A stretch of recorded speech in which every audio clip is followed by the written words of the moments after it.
Everyone, welcome to the conversation today. Welcome to HR Tech Talks. I'm Ben Eubanks, your host, and I'm excited to talk to the team at Enboarder today. We're going to talk about some of the work they're doing on onboarding. We're going to talk about some of the challenges and issues there. We're going to talk about a world that's gone virtual and remote, and probably in the conversation today as well. And so I'm excited about this. I'll go ahead and bring on Steve Atkinson to join me for the conversation. Steve, welcome, sir. Thank you very much, Ben. Pleased to be here. Absolutely. Well, I'm glad to have you. Excited to have a conversation with you, and you, for this month at least, you win the best accent award on the show for having the coolest accent to join us. So just to get us started today, tell us a little about who you are and what you do. Sure. Yeah. So my name's Atkinson. I lead the team here in EMEA. So you're right, my accent is a London one. I've been with the company about 3 years now. So I joined when we were very much a startup. I was the first employee in this region and was tasked with ultimately bringing Enboarder to market. Fast forward 3 years today, we're a team of 12, growing pretty quickly. We're working with some, very recognizable, super interesting brands, and ultimately helping them transform their onboarding for good. Wonderful. And something about you that you did that's not in your official bio, not on your professional side. Tell us more about Steve. Okay, something you wouldn't find in my professional bio. So I'm in the middle of a fairly extensive house renovation project. So if you see wires dangling down from various parts of the room that I'm in, then don't be alarmed. It's simply part of a rewire. Interestingly, we started the project in January and then fairly promptly went into a global lockdown. And so, whilst again, depending on where you are in the world, it's getting very cold here in London, and we still don't have any central heating, and haven't had any central heating since February. So that's a challenge that I'm currently enjoying, sort of. Enjoying, like I'm experiencing this. We'll just say that, right? That's what you're going through today. So, Enboarder is an onboarding solution. You guys are supporting. Again, you're in the EMEA region, so obviously companies around the world that have issues with onboarding. Let's talk about onboarding like broadly first, if you don't mind. Why is onboarding important? And I'd add this a little bit. Why is onboarding important, especially in a world that's COVID, impacted? Yes, I think onboarding today is more critical now due to the blended approach to work that companies globally are taking. So we're hearing more and more examples of organizations that are extending their work from home policies or are shutting their offices down indefinitely. And those organizations then unexpectedly are onboarding remotely. So where historically they'd have been able to onboard in person and with more traditional methods, they're now having to totally rewrite the rule book on how that's done. If you think, I guess, about the impact that has on the new joiner and the new joiner's experience, it's huge. Theoretically, you could join a company without having ever met any of your colleagues in person. So I think now more than ever, it's important for organizations that are hiring remotely to be really thoughtful about how they articulate their culture, how they share their values, and how they try and encourage any form of professional relationships, all without the benefit of having an office, essentially. One of the things that I've said many times in the last few months, and probably even before on the show, so I apologize if anyone's listening and you're like, Ben said that before, but one of the things that I've realized is we've used the in-person, the office as a crutch for a long time. Like we might be sloppy with a little of our processes, or we don't think intentionally about designing experiences that lead to the outcomes you're talking about. We're connected to the culture. We know what the job is we're supposed to be doing. We are connected to the people and building those social relationships. We just assume we throw someone in there in an office and eventually they'll catch those things. And so I think it's not a good thing that this has happened, but it is a good thing that companies are rethinking some of those things they've just kind of left to chance for a long time, I would say. Yeah, I totally agree. I guess if you think, we've all probably heard stories of new hires arriving on day one to be drowned in paperwork and handed a laptop that they're expected to set up. And that's fine. But again, without having the proximity of an office, without having the proximity of an IT or tech team or somebody to ask a simple question around how do I fill in this form, you're right. I think that organizations are being forced to really rethink how they do that in a digital way and in a way where you don't have that as a benefit. You said the laptop, it made me think that the first job I ever had where I actually used a computer, because I did a lot of different work. We need to have an episode just digging into that, but did a lot of different work. And one of the first jobs I had that had a computer, I was supposed to have a computer. And for the first 2 weeks, I sat there reading manuals, reading technical specifications, anything I could do to just to stay busy until the actual computer came. I remember the day they came, the IT team came down. I was like, yes, here it is. Like, no, this is just your phone. Darn it, like I'm never going to actually get any actual work done. And so I think even you making the assumption someone gives you a computer even on the first day, that's even a step up from what some people are experiencing in their companies right now. They're not even that far advanced. Yeah, no, very true. Yeah. So talk about how Enboarder is supporting clients. What does the software do? How does it support people? Because I think some people might hear like, okay, onboarding software, they might have a picture of that in their head. Help us to clarify what it actually does and how that's actually solving problems. Yeah, okay. So I think there are several different types of problems that Enboarder solves, and in truth, it's quite case by case. It depends a lot on the organization itself and the state of their onboarding today. But I think generally, and if we were to put those into buckets, I think it primarily, and this certainly is what we're all about at Enboarder, is we help organizations put the new hire at the center of the joining experience. And again, if you think traditionally, onboarding historically has been all about company and corporate compliance, so form completion, tasks, checklists, and that stuff is vital, and we do it all, but alone it doesn't really do anything to make a new hire feel valued or accepted or welcome. And so principally, that's our core focus, and where we help our customers is to help them consider onboarding from the perspective of the employee. I think in addition to that, and in a similar vein, most onboarding processes today are super manual, and HR teams around the world will probably agree on the amount of time that it takes to successfully onboard an individual. It's often pretty inconsistent. It can be very impersonal. It can be very one size fits all. And often, and we hear this a lot from organizations that approach us, is that onboarding can just be a bit of a lottery, depending on the team that you're joining, the region that you're in, the hiring manager that you're reporting into. So for us, one of the things that we're really aiming to help our customers achieve is a level of consistency across the board, meaning that every new hire, irrespective of where you are or what you do, gets a super personalized, super relevant onboarding experience.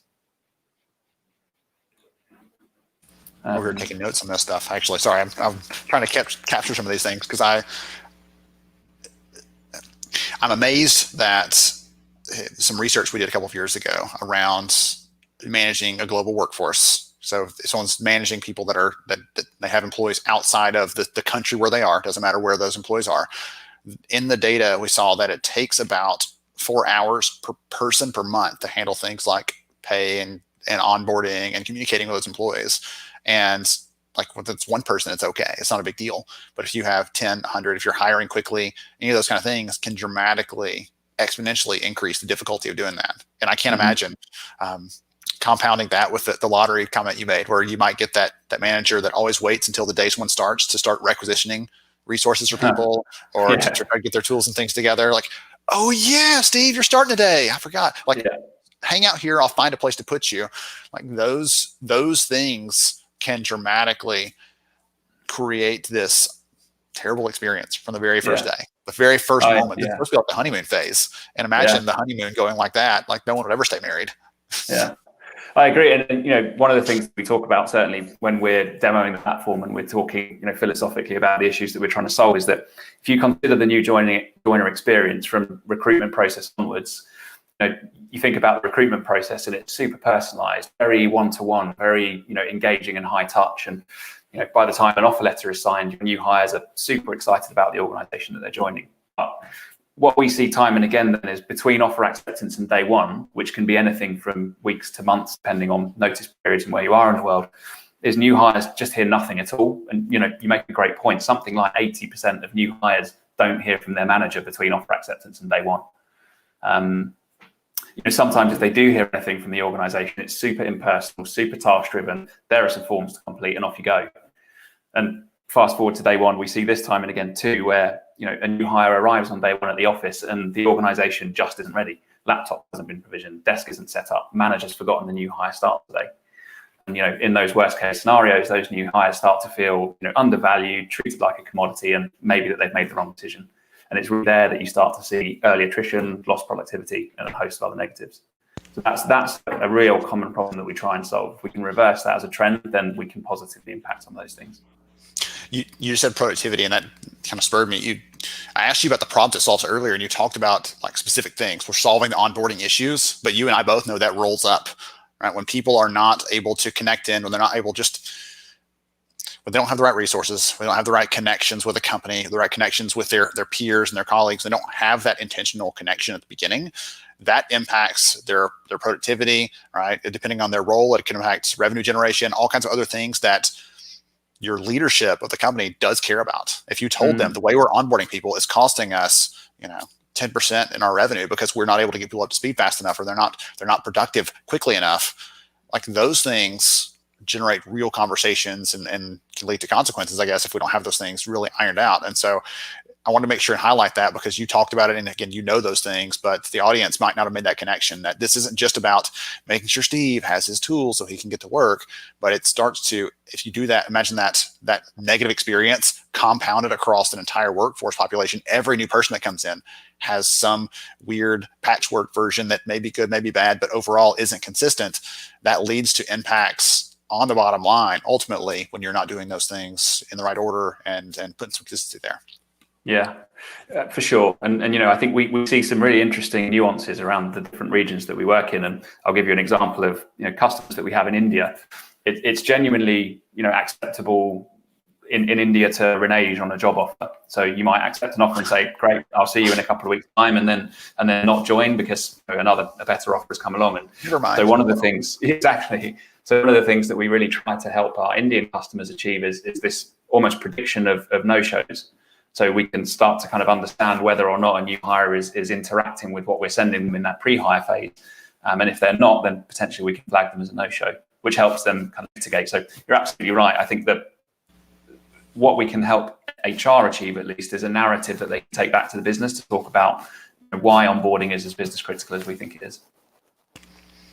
One of the other things you said that I will probably never forget now because I've never thought about it that way is they have this very one-to-one relationship. They have a very high-touch experience with a good recruiter. Right? They're spending a lot of time with them. They're answering their questions. They're helping to see how they fit in with the company and with the team. They're really guiding them and coaching them through that process. And once they've signed the offer letter, it's, okay, I'm handing you off to someone else, and good luck, basically. Yeah. Who knows what it's going to look like? And again, it could be that I can think back to times when I worked in HR and I had managers who I knew were not going to, they would show up and talk to the person on day one. They would take them to lunch because I put it on their counter and made them go do those things. But in general, they were not going to go overboard in trying to support those people. And so I was thinking okay, how do I connect them with a mentor? How do I connect them with someone else on the team? How do we make sure that they don't just feel like they're floundering because they don't have someone there to support them? And so I'm thinking back to those times where those things were a very real concern for me. And I could do that because we were a small enough team, it was a small enough organization. But if we had, 500 people, 1,000 people, 10,000 people, there's no chance I could have done those kind of things. And then that high touch, we would have had to have some sort of tool to make that work. And that's what I love about the onboarding software space broadly is it's not about replacing the human. It's about taking those things that aren't human in the first place. Who out there loves compliance and tax forms? Not me. Right? None of us get up in the morning excited about that. But if we can have those things handled by algorithm, by a system, by a tool, so that we can focus on building our relationships and focusing on showing the impact on the business, those things you and I were talking about a minute ago, that's the real opportunity for us. And that's what excites me about having a tool in place to help with that. Yeah, I agree. And I think that's, to me anyway, one of the distinct advantages of Enboarder as a platform. And to answer your earlier question around, what problems do we help solve? We believe that, the crucial differentiator between a really positive onboarding experience and a negative one is the role that the hiring manager plays. And so I think, the old adage that people don't leave bad jobs, they leave bad managers is absolutely true. And so a huge part of what we're all about is, okay, how do we start to coach and guide and assist hiring managers so that they can become world-class at engaging their staff? And again, if you look at the average organization, there'll be hiring managers that are, automatically and organically amazing at that, and others that require some guidance. And so I think being able to encourage that level of best practice across the entire hiring manager community via automation, that's a huge differentiator. I need to talk to your marketing team about doing a Halloween themed scariest onboarding experience someone's had. We could have some really good stories, I'm sure. You get some great stories. Yeah, you would. Absolutely. So let's talk about some of the other applications, because I think that this is something I've seen in the last year or two that's been an interesting conversation, again, especially this year, I would say, with companies, workforces fluctuating in and out depending on whether they're what's happening in their local area, their local government closing things down or opening them back up. This idea of using onboarding tools to support other kinds of transitions. Will you talk about that a little bit and what that might look like for a company? Yeah, absolutely. So I think this is a super exciting narrative, and certainly one that our sort of more advanced customers are already talking about, but one that we're proactively kind of bringing to market too. And, I guess possibly in years back, we started thinking about onboarding as one professional transition in a long series of transitions. So again, if you think of the average career, it's pretty much comprised of really significant professional transitions. And those are, starting a new job, getting your first promotion, having a child and going out on parental leave, leaving an organization, relocating internationally. All of those things are fairly commonplace when it comes to the average career. And actually all of those things, typically speaking, are not managed well by organizations. I've got examples of a Japanese bank we work with. They move people from London to Tokyo regularly. And, it's a huge cultural difference moving from London to Japan. And they don't do very much, or historically didn't do very much, to equip those people relocating internationally with any of the basic fundamentals that they need to survive in a city like Tokyo. They don't know where to shop, what to eat, how to get around. In some instances, they're not 100% unsure of currency or conversion rates. And so they've started to use the platform to really manage that as a transition in the same way that you would if someone was starting a new role. I think one that we see probably more so than others today is offboarding. So when you leave an organization, you've got a real opportunity to turn that into something memorable for all the right reasons, not the wrong ones. And again, much like starting a new job, everyone on the call has probably got examples of when they've left the job and it's not been an ideal experience, for a ton of different reasons. I know I have. And so actually using a platform like Enboarder to power that offboarding experience, promoting things like alumni, boomerang hires, even, exit interviews and surveys, which again, aren't usually done kind of consistently, I think can be really, really powerful. I love the approach of standardizing and adding structure. We talked about earlier, making this consistent, but like you said, for a lot of companies, those processes are not very consistent. And I don't know if it's because, to take your point earlier, managers are the hub of a lot of these activities. They have to kick them off. If someone's leaving, the manager's the first one to find out about it, and they've got to kick that off.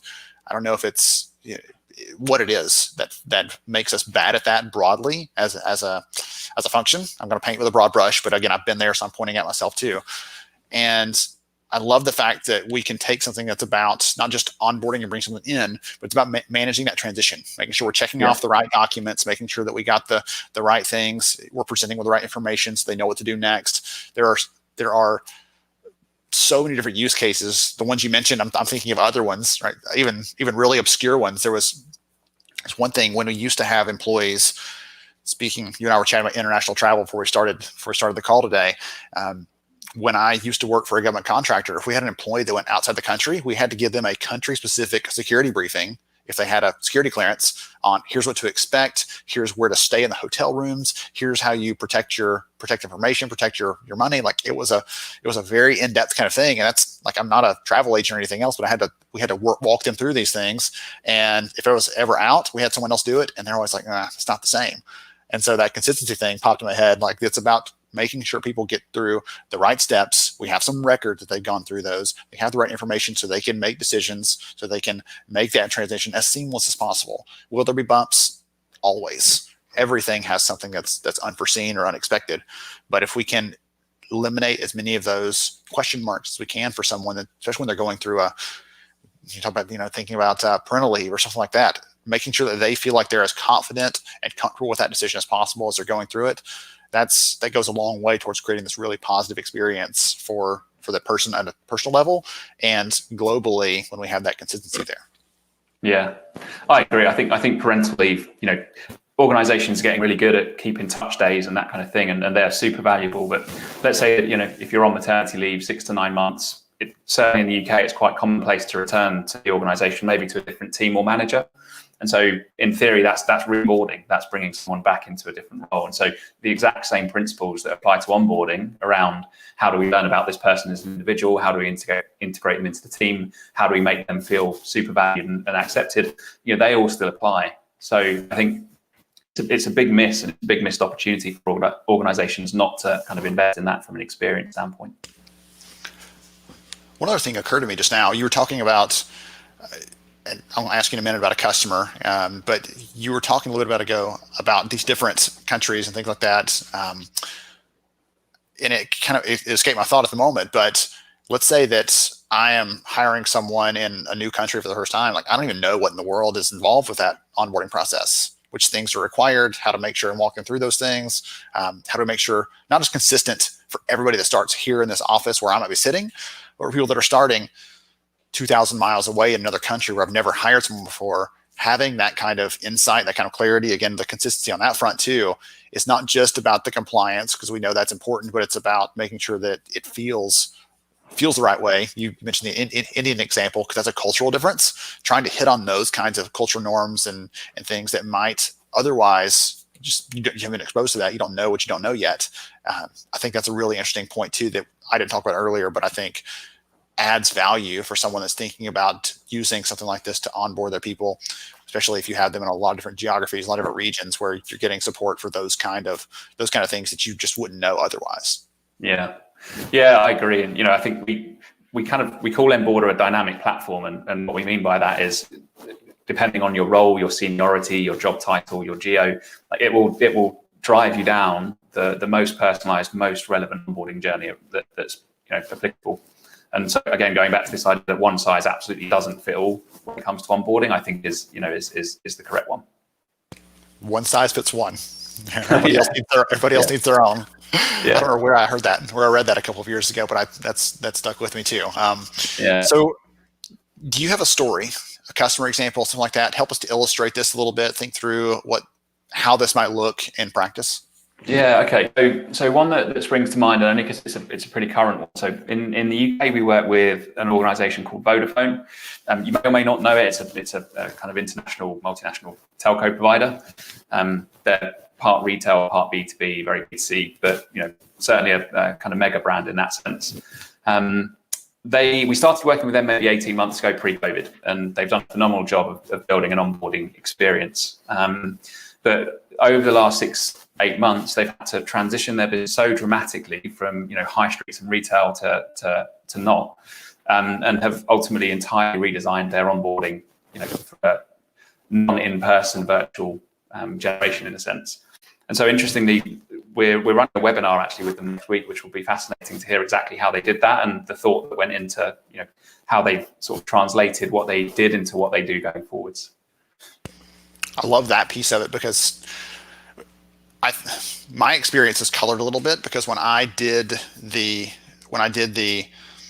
onboarding as an HR professional, as a talent professional, it was mostly for employees who are remote. And so I forget sometimes that people are used to doing all of these things in person, figuring them all out when people are coming in physically into a space. And so to transition that, the hardest thing we know to change is human behavior. And so thinking through how to influence that, how to make sure we have the right touch points, how to make sure people know what they need to know at the right moment, right person, right place, right time, those kind of things. And pulling all those pieces together, that'll be a really interesting story to hear how they were able to make that transition, because I know it couldn't have been simple, and it wasn't something they probably expected to do, at least on that timeline. And so that pushing it through on an accelerated timeline and all the other fun things, lessons learned, probably some good insights there, I would bet. Yeah, for sure. It's a fascinating story, and actually one that I think we're going to see repeated with many of our other customers too. Yes, well, that wraps us back around to what we said at the very beginning. Some companies are having to do this in a way, it forced them to think about this in a different way, onboarding broadly. And in some ways that can be a good thing, because now they're thinking about it strategically versus just, hey, Steve's here, who's got his computer? Okay, let's figure out, there's a chair over there to sit down. Now they're thinking about this more strategically, because they, number one, once you start someone, they're my mind's going through 3 different directions right now, trying to think through all the different negative outcomes there when we're not doing this the right way. So lots of good things. This has been a fun conversation, Steve. If someone wants to learn more about Enboarder, connect with the company, find out more about that webinar, maybe, what's the best way to do that? Yeah, so we're pretty active on social. So you'll find us on LinkedIn, Facebook, Instagram. But if you visit our website, it's just www.enboarder.com. You'll find links to all of our webinars. You'll also be able to experience the platform firsthand. There's some pretty interesting functionality on there. If you want to get in touch with the team, then all of the links are on that site too. Okay, wonderful. If someone wants more of that accent, they just go back and hit the replay button on this, and they can catch all that you have to offer. No, this has been so much fun. I love getting a chance to explore different companies in our space, different things that they're tackling, and onboarding is one of those. I think put in the description today for the episode. Actually, when I talk to companies, they always think, even if they've just brand new done a redesign on it, they're always thinking like, how can I tweak or optimize or change the onboarding process? Because we've all been through one that's not great, and everybody thinks like, we can make this better. We can solve for this. We can fix this, make it a better experience. And so I'm really excited that you and the team are helping do that for a lot of customers around the world, and you're going to continue to foreseeable future helping them make that transition from we've always done it this way to now let's think about a virtual or remote onboarding process and how to make that high impact, not just transactional, but high impact for each of those people that are going through it. That's just an exciting prospect. Yeah, for sure. Wonderful. Well, thank you again for joining me, Steve. I appreciate you. To everybody else, thank you for hanging out with us for a little bit. I appreciate your time.